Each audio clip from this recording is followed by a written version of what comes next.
scientists are expecting case rates to jump with the reopening of schools and universities in coming weeks. Although data has suggested antibody levels fall in the weeks and months following the second jab, it remains unclear what impact that has on the ability of vaccines to protect against severe disease and death.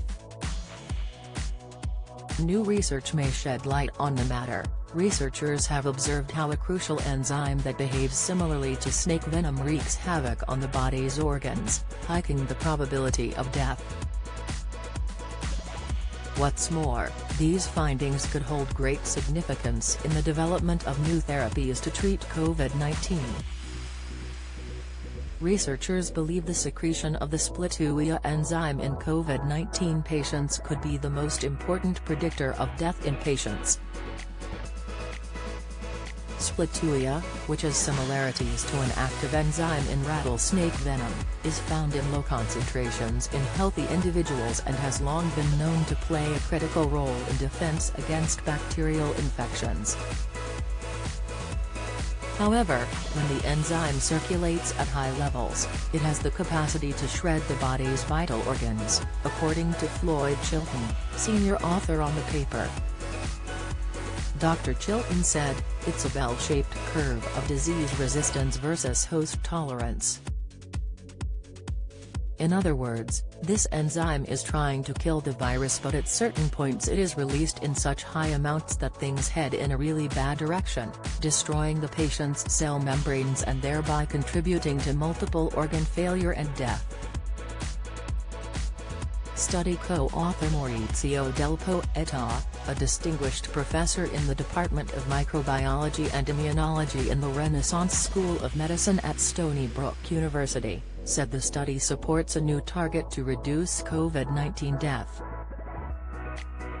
He said, "The idea to identify potential prognostic factors in COVID-19 patients originated from Dr. Chilton. He first contacted us last fall with the idea to analyze lipids and metabolites in blood samples of COVID-19 patients." For the study, Del Poeta and his team collected blood plasma samples and drew on data from 127 hospitalized patients. The team also drew on data from a second cohort consisting of 154 patient samples. Dr. Chilton explained, "These are small cohorts, admittedly, but it was a heroic effort to get them and all associated clinical parameters from each patient under these circumstances. As opposed to most studies that are well planned out over the course of years, this was happening in real time on the ICU floor." Using algorithms, the team analyzed patients' data to decipher between different biochemical enzymes as well as lipid metabolites. The researcher identified specific patterns of metabolites that were present in individuals who succumbed to the disease. Justin Snyder, assistant research professor, said, "The metabolites that surfaced revealed cell energy dysfunction and high levels of the splitUIA enzyme. The former was expected, but not the latter. Most healthy individuals have circulating levels of the splitUIA enzyme, normally at around half a nanogram per milliliter." The researchers observed that COVID-19 was lethal in 63% of patients with severe COVID-19 and levels of splitUIA equal to or greater than 10 nanogram per milliliter.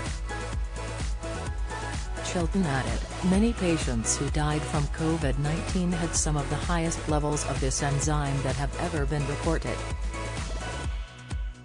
It shared a high-sequence homology to the active enzyme in rattlesnake venom and, like venom coursing through the body, it has the capacity to bind to receptors at neuromuscular junctions and potentially disable the function of these muscles. Roughly a third of people developed long COVID, and many of them were active individuals who now can't walk 100 yards. The question we are investigating now is, if this enzyme is still relatively high and active, could it be a response to part of the long COVID outcomes that we're seeing? Related articles: high blood pressure diet, the fruit that can reduce your BP reading, the cholesterol-lowering fruit that could ward off high blood pressure, diabetes type 2, the deadly sign of high blood sugar on your foot.